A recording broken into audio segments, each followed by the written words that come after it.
সংযোগ বিচ্ছিন্ন করে দিয়েছে মেহরাব। জ্বলন্ত চোখে জেসের দিকে তাকালো দাঁতে দাঁত চেপে। ততক্ষণে সে উঠে দাঁড়িয়েছে বেইরে, বলল, আপনি ফোন কেড়ে নিলেন কেন? এটা কেমন ধরনের ম্যানার? দেখছিলেন না কথা বলছিলাম আমি? ফোনে এসব করে বেড়াও তোমার ভাই জানে? ফ্রেন্ডের সাথে কথাই তো বলছি, চুরি তো করিনি। মেহরাব ফুঁসছে, মস্তিষ্ক টকবক করছে, অথচ কারণ অজানা। জেসি হাত বাড়ালো। দিন, আমার ফোন দিয়ে দিন। হাত ওপরে তুলে কদম তিনেক পিছিয়ে গেল মেহরাব।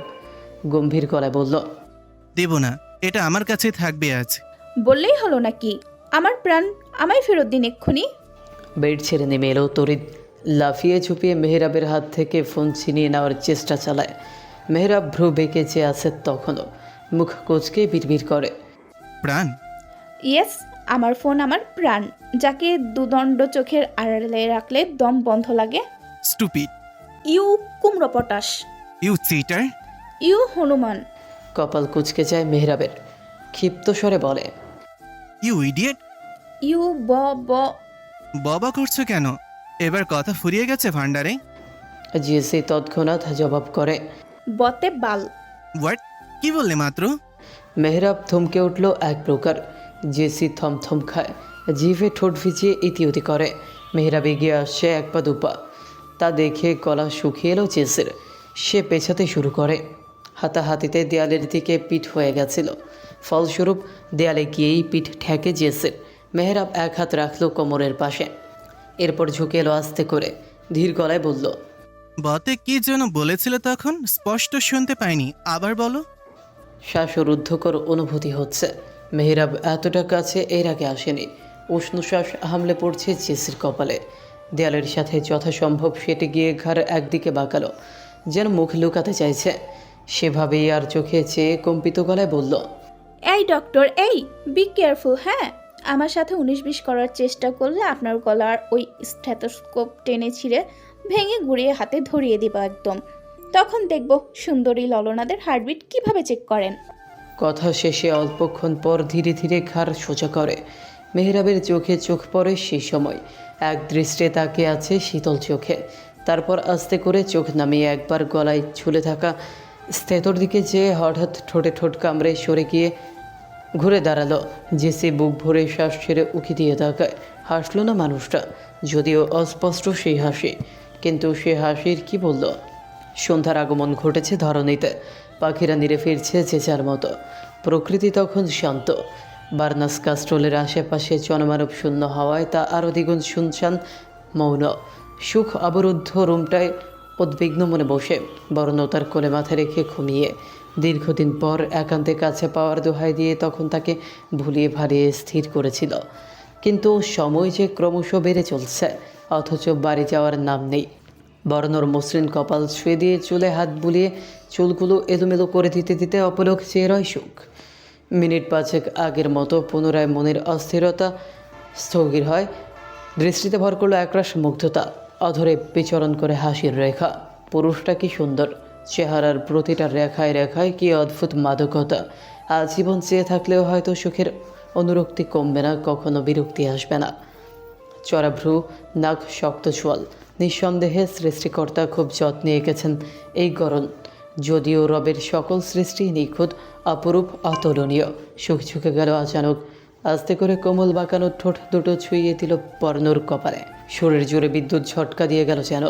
শিরশিরে অস্থির এক অনুভূতি পাশ কাটিয়ে গেল তন্মনে। সুখ নিজেকে স্থির করে, ফের চুমু আঁকে কালের ডান পাশে, এরপর বা পাশে, তারপর থুতনিতে। কাটার ন্যায় কালের খোঁচা খোঁচাদারের স্পর্শে লোমকূপ সিধে হয়ে ওঠে অচিরেই। তবুও সে থেমে নেই। লোকটা জেগে না ওঠার মতো আলতো পরশে চুমু এঁকে যাচ্ছে একের পর এক। সুযোগ এসেছে, আজ 100 পার করেই ছাড়বে। যে কোনো মতে আশফিয়ান বর্ণকে হারাতে হবে। দম আটকে আসছিল সুখের। অন্যত্র ফিরে জোরে শ্বাস ছেড়ে ফের ঠোঁট এগিয়ে থুতনির কাছাকাছি নিয়ে যেতেই বর্ণর ধূসর কালো মণি চোখচোরা ফট করে খুলে গেল। সুখ চমকায়, থমকায়। তড়িৎ গতিতে সরে আসতে গেলে বর্ণ এক ঝটকায় সুখের ঘাড়ির পিছু হাত রেখে নিজের মুখখানা ওপরে তুলে ঠোঁটে ঠোঁট মিলিয়ে দিল। সময় নিয়ে চুমুকে ঠোঁট ছেড়ে দিয়ে বলল, মুখের চারপাশে খিসে ফিলিং দিলি, কিন্তু ঠোঁট বাদ রাখলি কেন? I got hire by such discrimination sweetheart. Barno উঠে এলো, বলল, you will be surprised to hear my flower queen. সব কিছুতে জেতাজেত থাকলেও ঠিক এই জায়গায় সারা জীবন তোর কাছে হার মেনে নিতে চাইবো আমি। সুখের হতবিহ্বল মুখের বা পাশে চট করে ঠোঁট ছুঁয়ে বলল এরপর, এই যে আবার আমার বেসামাল ঠোঁট তোর গালে চলে গেল। এখন একটার বদলে দুটো ফেরত দিয়ে হারিয়ে দে আমায়। দুভ্রু নাচিয়ে বর্ণ তুষ্ট হাসে, সন্তপর্ণে গাল বাড়িয়ে দিল। সুখ দু হাতে ঠোঁট ঢেকে নিল, ঘন ঘন দুদিকে মাথা ঝাঁকিয়ে বোঝায় সে এমনটা করবে না। বর্ণ কপাল চুলকে ঈষৎ ভাবনাগ্রস্ত হয়ে বলল, তখন কি বলছিলি? আমার অগোচরে 7টা চুমু খেয়েছিস। মাই গড শোনাবো, আমার অজান্তে আর কি কি সর্বনাশ করেছিস আমার। ডিফামেশন। আমি কিছু করিনি। বর্ণ লাগামহীন ঠোঁট দুটো চেপে ধরে সুখ। শক্তপোক্ত কিছুতে কপাল ঠুকতে ইচ্ছে করছে। আবেগের বশে কেন যে তখন গোপন তথ্যটি জানিয়ে দিল। তাছাড়া নিজে যে তার চেয়েও 10-12 গুণ এগিয়ে সেবেলা কিছুই না। ফোনের সময় দেখে তারা দিল। 7টা পেরিয়ে গেছে, বাড়ি চলুন, সবাই টেনশন করবে। বর্ণ বিরক্তিতে নাক কোঁচকায়। আবারও সে একই গম্ভীর মুখ করে শক্ত কণ্ঠে বলল, কেউ টেনশন করবে না ফুল, আমরা এখানেই থাকছি আজ থেকে। নিজেকে প্রস্তুত করে নে, আমার সাথে এক জীবন কাটাতে হবে। শুধুই আমার সাথে, না পরিবার, না দোস্ত, না সমাজ, না রীতি রেওয়াজ। তামিম সাহেবের নাম্বারে কল দিল। এরপর সুখ দেখতে পাই সকলেই স্বাভাবিক আচরণ করছে, যেন কিছুই হয়নি। সে যে না বলে বাড়ি ছেড়ে পেরিয়ে এসেছিল তা নিয়েও কোনো প্রশ্ন করল না। কানেকশন বিচ্ছিন্ন করে বর্ণ তির্যক দৃষ্টি মেলে তাকালো সুখের দিকে। কাজ শেষে দোনামোনা নিয়ে একদিকে বর্ণ ইঙ্গিত দিচ্ছে এখানে আজীবন থাকার, অন্যদিকে আব্বু বলছে ব্যাস দিন দুয়েকের ব্যাপার, এরপর সুখ পুনরায় শিকদার নিবাসে যেতে পারবে। সবাইকে ছেড়ে আমি এখানে 2 দিনের বেশি থাকবো না। ইশারায় কথাটি বুঝিয়ে দিয়ে চোখের পানি মুছে সুখ। বর্ণ ক্ষণকাল চেয়ে থেকে সরায় এক নিষ্ঠতা বজায় রেখে বলল, শিখতে হবে, সকল পেছুটান ছেড়ে শুধুমাত্র আশফিয়ান বর্ণর হয়ে পথ চলতে শিখতে হবে। তোর মন মস্তিষ্কের সমস্ত ভাবনা, কল্পনা, জল্পনা জুড়ে কেবল একটি নাম, আশফিয়ান বর্ণকে রাখারপ্ত করতে হবে। Don't have permission to remember the rest of the world. গাল বেয়ে টপ করে অশ্রু গড়িয়ে পড়ে সুখের। জানতে চাইল, পরিবারের কথা ভুলে যেতে বলছেন? হুম, শুধু আমার কাছে আমার হয়ে থাকতে বলেছি। তোর পৃথিবী জুড়ে শুধু আমাকেই রাখতে বলেছি। পরবর্তীতে হঠাৎ কেমন যেন হয়ে গেল তার আচরণ। সুখের গালে হাত রেখে ছোট বাচ্চাদের মতো বলে, আমার হিংসে হয় ফুল। দ্বিতীয় কারোর জন্য তোর আদর ভালোবাসা দেখলে আমার হিংসে হয়। সে হোক বাবা মা বা অন্য কেউ, বুকে কেমন একটা করে ওঠে তখন। শেষ করে দিতে ইচ্ছে করে। আমি কন্ট্রোলে রাখি নিজেকে। উপরে উপরে খুব শান্ত থাকি, কিন্তু তখন মস্তিষ্কে কি চলে তুই জানিস না ফুল। কান্না থেমে যায় সুখের। স্তব্ধ হয়ে গেছে সে। হিংসে কার জন্য? সুখ বোঝায়, ওরা আমার আপনজন, বাইরের কেউ নয়। আর আপনার আমাদের পরিবার। আপনজন? তোর সবচেয়ে আপন কে? আমার অবস্থান কোথায়? হিতাহিত জ্ঞান শূন্য হয়ে নির্বাক চেয়ে থাকলো সুখ। জবাব কি দিবে? পৃথিবীর সবচেয়ে কঠিনতম প্রশ্ন মনে হলো এটা। বর্ণ মাথা ঝাঁকায় সজোরে। চল আজ একটা খেলা খেলি। অতঃপর হুটহাট রুম থেকে কোথাও একটা বেরিয়ে গেল সে। সুখ ভয়ার্ত মুখে ঢোক গিলে। এই কঠিন মুহূর্তে কি খেলা খেলতে চায় আশফিয়ান বর্ণ? স্কেচবুকে সবচেয়ে আপন 14 জনের নাম তালিকা করার আদেশ দিয়েছে বর্ণ, এবং পাশে নামটির সাথে তার কী সম্পর্ক তাও উল্লেখ করতে বলা হয়েছে। সুখে দ্বিধান্বিত মনে ভেবে ভেবে 14 জনের নাম লিখে দিল। শুধু নামই তো, কঠিন কোনো কাজ নয়। সবার শেষে রাখলো আশফিয়ান বর্ণকে। এটা তার ওপর করে আসা নিষ্ঠুরতার সামান্য প্রতিশোধ মাত্র। বর্ণ ভ্রু তুলে ক্ষণকাল চেয়ে রইল সেদিকে। ঠোঁটে এক পেশে হাসলো অল্প, এরপর বলল, রিমুভ 5 নেমস হিয়ার। বাক্যটির শ্রুতিপথে পৌঁছতেই থমকে মাথা তুলল সুখ। হৃদয় ও মস্তিষ্ক বিচরণ করেছে আপনদের নাম স্কেচবুকে তুলেছে অডল আবেগ দিয়ে। এখন তাদের মধ্য থেকে যে কোনো 5 জনের নাম কেটে দিতে হবে, মানে আপনদের তালিকা থেকে তাদের বহিষ্কার করার শামিল। সুখের কি অযথাই কষ্ট হবে না এতে? হচ্ছে তো। জানতে চাইল, এটা করব কেন? এটাই তো খেলার নিয়ম, সবে স্টার্ট হয়েছে। রাত দিন যাদের মাঝে অবস্থান তারাই সুখের প্রিয়দের শীর্ষে। কেন যেন মনটা ছটফট করছিল তার। কাপা হাতে রামশা, সাইমা বোয়া, অনিতা, ইভরাত ও ফাহার নাম তালিকা থেকে কেটে দেয় সুখ। বর্ণ বলল, এবার আরো 3টি রিমুভ কর। সুখ হতবিহ্বল হয়। যাদের নাম কেটেছে তারা সুখের ততটা প্রিয় না হলেও বাকিরা সব তার খুব খুব আপন। দুদিকে মাথা ঝাঁকায় সুখ। সে পারবে না, বর্ণ বলল। কি নানা করছিস? যেই খেলা শুরু করেছিস সেটা তো মাঝপথে থামিয়ে দেওয়া চলবে না সুইট হার্ট। Carry on. এরপর বড় আব্বু, পর আম্মু আর দাদুর নামও কাটা গেল। বাকি রইল 6টি। বর্ণ ফের আরও 3টি নাম কাটতে বাধ্য করলো সুখকে। চোখ ছলছল করছিল সুখের। বুকের ভেতরের কলিজাটা যেন কেউ চেপে ধরে রেখেছে। বহু কষ্টে তোফা, অফরো আর নোরার নাম কেটে কলম রেখে দেয় সে। বাকি 3টি নাম বেঁচে আছে। প্রথম দুটি আম্মু আব্বু, আর শেষ নামটি তার শখের পুরুষ আশফিয়ান বর্ণ। ঢোক গিলল সুখ। ভয় পাচ্ছে এবার। বর্ণ প্রায় অনেকক্ষণ চেয়ে থেকে ঠোঁট কামড়ে, এরপর মুখ খুলতে গেলে সুখ তড়িৎ ঠোঁটে হাত রেখে তাকে থামিয়ে দেয়। দুই দিকে মাথা ঝাঁকায়। অনুনয় মুখশ্রীতে বোঝাতে চায় যেটা বলতে চাচ্ছে সেটা যেন মুখে না আনে। কিন্তু সুখী ভুলে গেল আশফিয়ান বর্ণ যে নিষ্ঠুর। চোখের অশ্রু অনুনয় বিনয় তার মন গলাতে পারে না, যতক্ষণ না সে নিজে চাইছে। সুখের হাতটা সরিয়ে বলল ধীর গলায়। Now cut one name from here. যা ভয় পাচ্ছিল তাই হলো। টুপটাপ অশ্রু বেয়ে পড়ল সুখের চোখ গলে। পৃথিবীর যা হয় হোক, সব ধসে পড়ে যাক, দুনিয়া এই পাশ থেকে ও পাশে উল্টে যাক, এই 3টি নাম বা মানুষকে কখনো পাল্লায় মাপতে পারবে না সে। এরা প্রত্যেকে তার জীবনের গুরুত্বপূর্ণ অধ্যায়, এক একটা অবস্থান, এক একটা নাম, যাদের ব্যতীত সে নিজের অস্তিত্ব কল্পনা করতে পারে না। এই 3টি নাম থেকে কাকে ছেড়ে কার নাম কাটবে সুখ? সে হাত জোর করে অশ্রুসিক্ত চোখে বোঝায়। প্রয়োজনে আমি আপনার সাথে এখানে থাকবো যতদিন আপনি চাইবেন, তবু এই কঠিন পরীক্ষা নেবেন না। আমি পারবো না এখান থেকে আর একটি নামও কাটতে। বর্ণ সন্তপর্ণে কাছে টেনে নিল তাকে। মুখের চুল সরিয়ে অশ্রুভিজা দু চোখে ঠোঁটের পরশ বলিয়ে বলল। Don't cry my queen. ব্যাস, নামই তো, এর বাইরে কারো কিচ্ছু হবে না। সুখ ঘন ঘন মাথা নাড়ে দুদিক, তবুও সে পারবে না। বর্ণ বলল। Wait a minute. এরপর কিছু লিখল কলম ঘষে, যাতে লেখা ছিল বোবা ফুল, মম ড্যাড, ভাই বোন, পরিবার, পুরো পৃথিবী। এক নিঃশ্বাসে এক লহমায় সব নামের উপর দাগ কেটে ফুলের নামটা রেখে দিয়ে বলল। দেখ, পুরো পৃথিবীকে ছেড়ে ব্যস্তকে বেছে নিতে আমার কোনো কষ্ট হচ্ছে না। দিব্যি নির্বিকার আজকে আমি। Look at me. সুখ স্তব্ধ হলো স্কেচবুকে তাকিয়ে। লেখাগুলোয় হাত বুলিয়ে দিয়ে ফুপিয়ে উঠল। বেশ একটুখানি ভালোবাসা চেয়েছিল সে, চায়নি পুরো পৃথিবীকে ছেড়ে বর্ণ তার হোক। বর্ণকে দেখল একবার, পুরুষটি নিরুত্তাপ। কে যেন ভেবে ধীর লয়ে হাত উঠিয়ে তার বুকের বাঁ পাশে চেপে ধরে। যদি এতই নির্বিকার হবে তবে হৃদস্পন্দন ছুটছে কেন? বর্ণ বলল চোখ টিপে। তুই কাছাকাছি এলেই এমন হয় শোনাবো, তখন একে আর দমিয়ে রাখার সাধ্য থাকে না আমার। ইভেন এখনো তোর কান্না ভেজা লাল স্ট্রবেরি গাল দুটো দেখে হঠাৎ প্রেম প্রেম পাগলামি করতে ইচ্ছে করছে। বহু কষ্টে কন্ট্রোলে রেখেছি ইচ্ছেগুলোকে। আগে খেলা শেষ করি। আমার মতো একটা মেয়ের সঙ্গ পেতে সব ছেড়ে দেবেন এভাবে কেন? উত্তর পরে পাবে, প্রথমে যা বলেছি তা কর। আবারও সেই কঠিন মুহূর্ত। সুখ নাম 3টি পড়ল, খুব মনোযোগ দিয়ে বারবার পড়ল। পুনরায় চোখ ভরে ওঠে অশ্রুতে।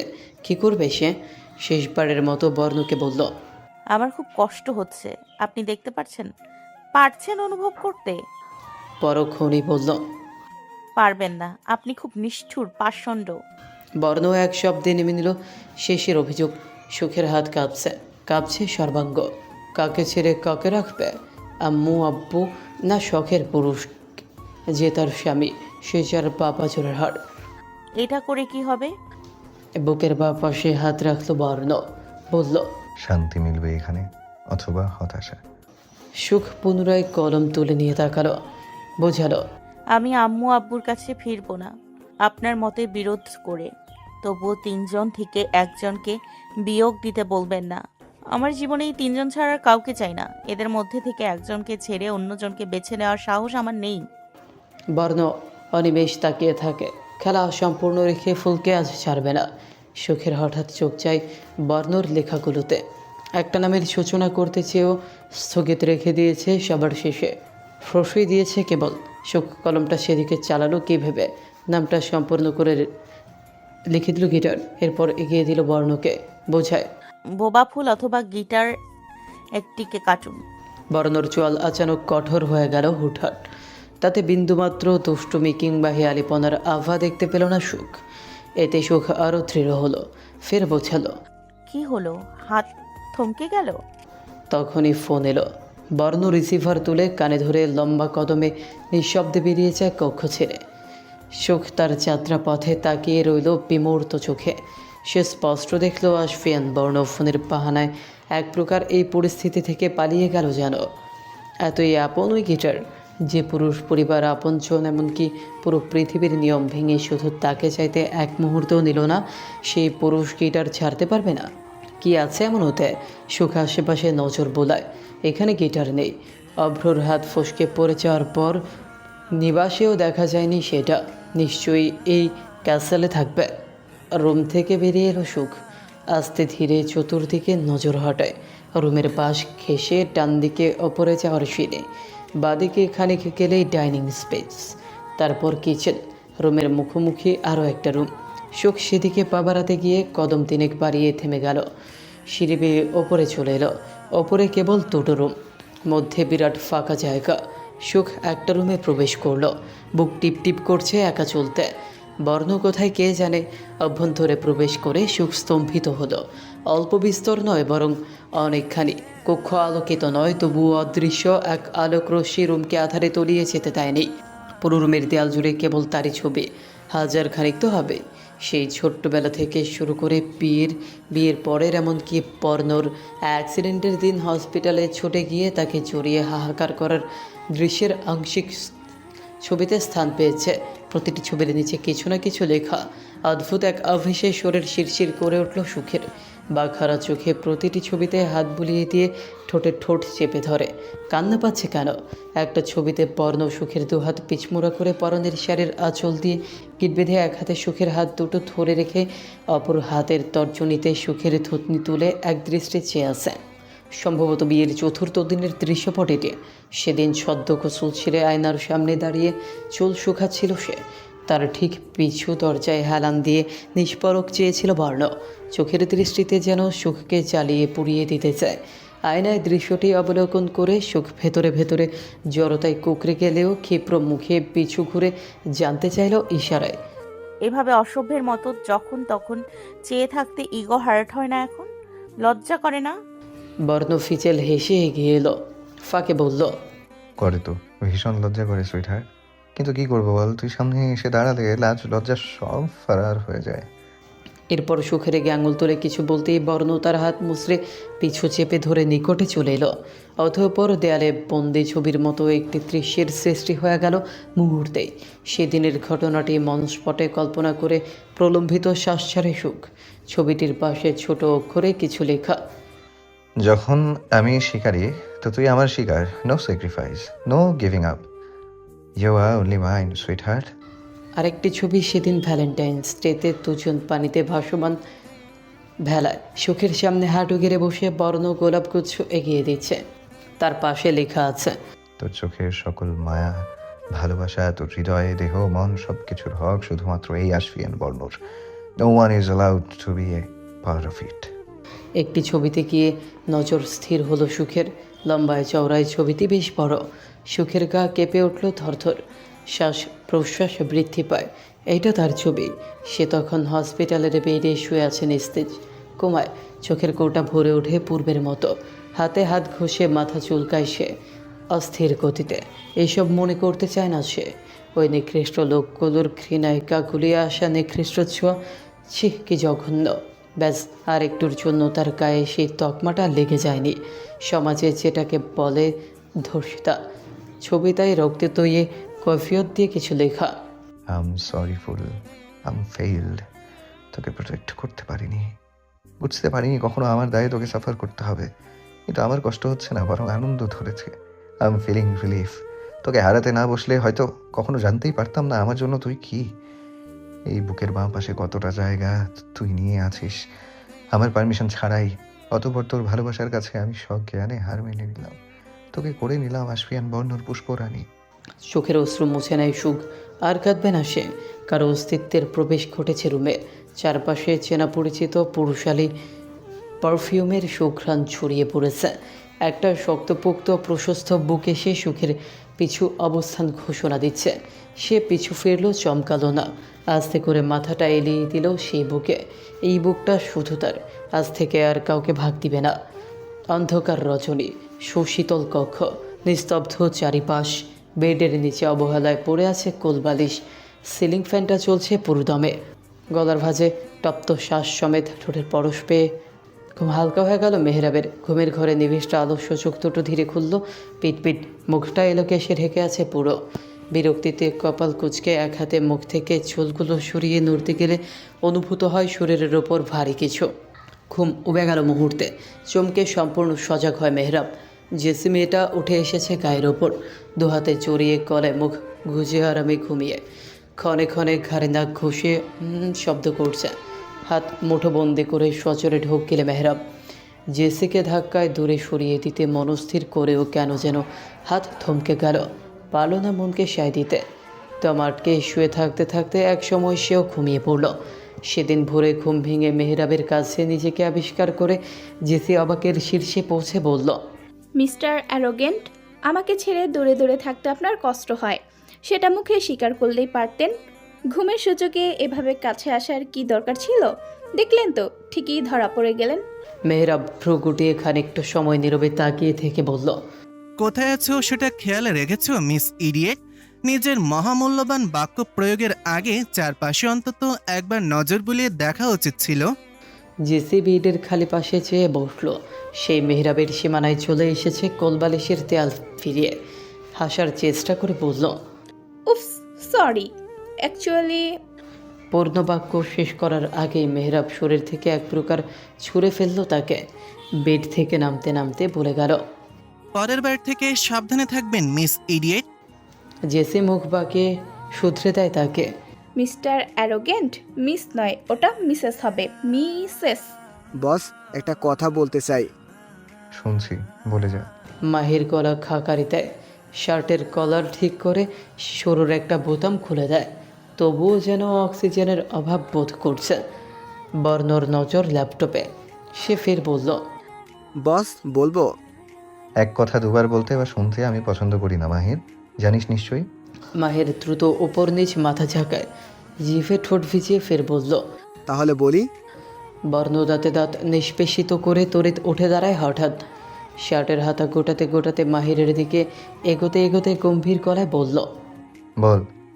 ছেলেটা ভয় পেয়ে গেল এবার। চোখের তারায় তৎক্ষণাৎ ভেসে ওঠে লক্ষ্য করা লোকেদের এক ঘুষিতেই লোকেদের মুখ বিকৃত করার দৃশ্য। ঢোক গেলে পেছাতে লাগলো সে। ভয়ার্ত কণ্ঠে ডাকে, বস। হ্যাঁ বল, কি বলবি? মাহিরের জান উড়ে যাওয়ার জোগাড়। কি বলবে? দুদিন ধরে গুছিয়ে রাখা কথা সব এলোমেলো হয়ে গেল মস্তিষ্কেই। মুখে ফুটিয়ে তুলতে গিয়ে যেন গলায় আটকে গেল। ফের বলল, ভাই। চল শক্ত করে দাঁত কিরমির করলো বর্ণ। ঘুষি পাকিয়ে ফের ছেড়ে দিয়ে মাহিরের বাহুর পিছু দেয়ালে হাত রেখে কিঞ্চিত ঝুঁকে শক্ত মুখে বলল, বল না রে বেটা। মাহির আর চোখে এক ঝলক দেয়ালে রাখা হাত এবং বর্ণর ঝুঁকে আসা প্রত্যক্ষ করে জোরপূর্বক হাসার চেষ্টা চালিয়ে বলল, বস, আমি কিন্তু সুখ নই। আপনার বোধহয় কিসুমিসুর ক্রেভিক হয়েছে। বিগত হয়েছে সপ্তাহখানেক, সুখ এখনও ক্যাসেলে। বাড়ি ফেরার কথা উঠতেই আশফিয়ান বর্ণটা এমনভাবে এড়িয়ে যায় যেন শুনতেই পায়নি। সুখ নামের কোনো অস্তিত্ব এখানে বর্তমান আছে তা তার হাবভাবে অনুপরিমাণও ঠাউর করা মুশকিল হয়ে পড়ে ওই মুহূর্তে। সুখ কেঁদেছে খুব, অভিমানও করেছে বটে, কিন্তু বেশিক্ষণ স্থায়িত্ব পায়নি তারা। বর্ণ নিকটে এসে থুতনি ধরে মুখখানা ওপরে তুলে নাকের ডগা ও আলতো ঠোঁটের পরশ দিতে অভিমান ভুলে মুখটা লাগছে বেসামাল হয়ে ওঠে তখনই। কি লজ্জাময় অস্থির সেই অনুভূতি। নিজের ফোন রেখে সেদিন ছুটে এসেছিল নিবাস ছেড়ে, সাথে আনা হয়নি। বর্ণর ফোন থেকে ভোরে আম্মু আব্বু উভয়ের সাথে অনেকক্ষণ কথা বলেছে। আজও বর্ণ জাগার আগেই পুরুষটার আচরণে সুখ শঙ্কিত। বর্ণ বলেছে সে জেগে ওঠার আগে অথবা তার অগোচরেই যেন সুখ যাদের সাথে চা আলাপ করার সব সেরে নেয়। বিরক্তিতে মুখ কুঁচকে রাখে সুখ। একা একা এই জনমানবহীন বাড়িতে আর কতক্ষণ থাকা যায়? ব্যালকনিতে গিয়ে দাঁড়ালো। ওই যে ব্যালকনির ঠিক নিচ দেশে থই থই নদীর স্বচ্ছ পানি। সুখের ধারণা ক্যাসেলের অর্ধেক নদীর পানির ওপর নির্মিত। ওইদিকে ক্যাসেলের পেছনে এই কদিনে কখনো যাওয়া হয়নি। শুধু তাই নয়, কক্ষ ছিঁড়ে সে তেমন একটা বের হয়নি। কারণ আছে অনেকগুলো, তার মধ্যে কিছু কারণ বেশ লজ্জাদায়ক। নদীর পানিতে হুটহাট পা ভেজাতে ইচ্ছে হলো সুখের, কিন্তু একা বের হওয়ার সাহস হলো না। নিষেধ আছে বর্ণর। অগত্যার রুমে ফিরে এলো। ড্রেসিং টেবিলের সামনে দাঁড়িয়ে নিজের প্রতিচ্ছবি আয়নায় দেখে হেসে ফেলল সুখ। তার পরনে বর্ণর শার্ট এবং ট্রাউজার। শার্ট এতটাই ঢিলে হয়েছে যে কাঁধ ছেড়ে হাত বেয়ে গলে পড়ে যাওয়ার জোগাড়। যদিও একেবারে পরবে না, এই আত্মবিশ্বাস সুখের আছে। ট্রাউজার তো প্লাজোর চেয়েও জঘন্য অবস্থা। কোমর থেকে গলে পড়ে যেতে চায় ক্ষণে ক্ষণে। চুলগুলো খোলা করে নিজেকে ঘুরিয়ে ফিরে অনেকক্ষণ পরক করল সে। বর্ণ আসছে না এখনও। কথা ছিল আধ ঘন্টার মধ্যেই ফিরে আসবে। সুখ এখানে যতদিন আছে ততদিন বর্ণ এখানেই ছিপকে ছিল। খুব প্রয়োজন বাইরে গেলেও আধ ঘন্টার আগেই ফিরে এসেছে। অস্বীকার করার উপায় নেই, এই কয়দিন স্বপ্নের মতন কেটেছে সুখের। বর্ণ এসেছিল নিবাসে দুটো কারণে। তার মধ্যে একটি, উন্নত শিক্ষা গ্রহণের জন্য অভ্রকে সিঙ্গাপুর পাঠানো হবে।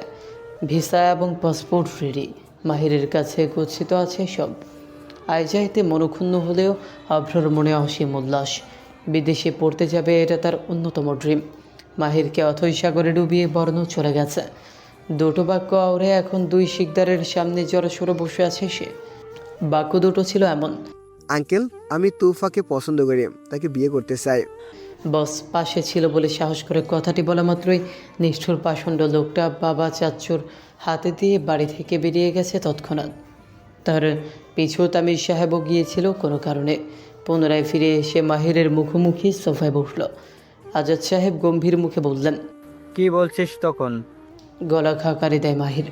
মুখ ফসকে যখন বলেই ফেলেছে, এখন আর পিছু হটার শোভা পায় না। বলল মাথা নিচু করে বিনয়ী স্বরে, আমি তুফাকে বিয়ে করতে চাই। এসবের জন্যই তোমাকে ওই পরিবারের একজন সদস্য করা হয়েছিল। বিশ্বাসের এই প্রতিদান দিলে? যদি বলি এখনই এই বাড়ি থেকে বেরিয়ে যাও, দ্বিতীয়বার যেন আমাদের মেয়ের আশেপাশে তো দূর, তার নামও তো মুখে নেওয়ার সাহস না দেখাও।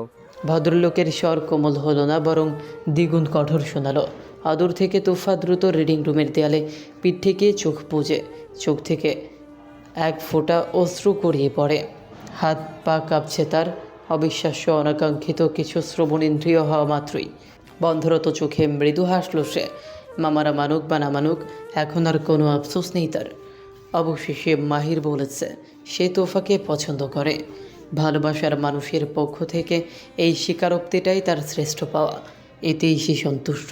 এর চেয়ে বেশি কিছু চাওয়ার নেই। আয়না দেখার ফাঁকে চোখ দু হাতের দিকে চোখ রাখে। হাত ভর্তি মেহেন্দি, আঁকে বুকে তালুতে আশফিয়ান বর্ণর নাম লেখা। পায়ে আলতা রয়ে গেছে এখনও। এগুলো কাল বর্ণ পরিয়ে দিয়েছে নিজ হাতে। টকটকে লাল শাড়ি পরিয়েছে, কুচি ধরেছে, সাজিয়ে দিয়েছে।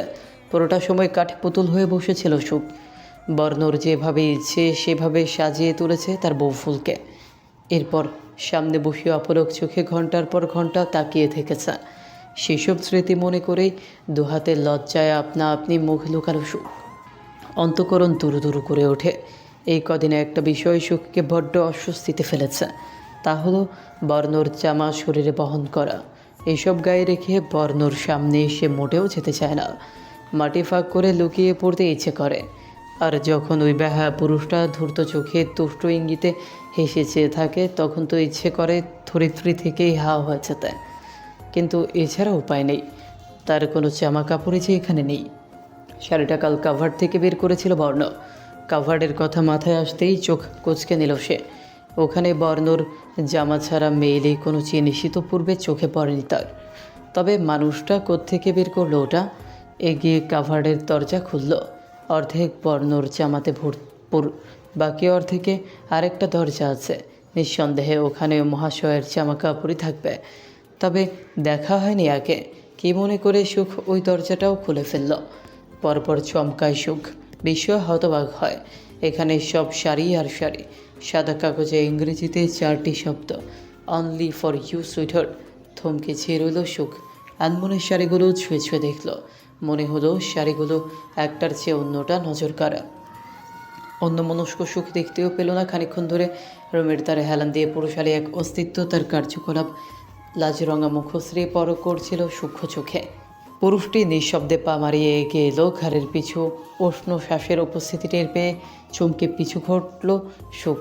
মুহূর্তে কপাল গিয়ে সংঘর্ষিত হলো বর্ণর শক্ত চলে। অল্পক্ষণ স্থির থেকে সুখ সরে এলো।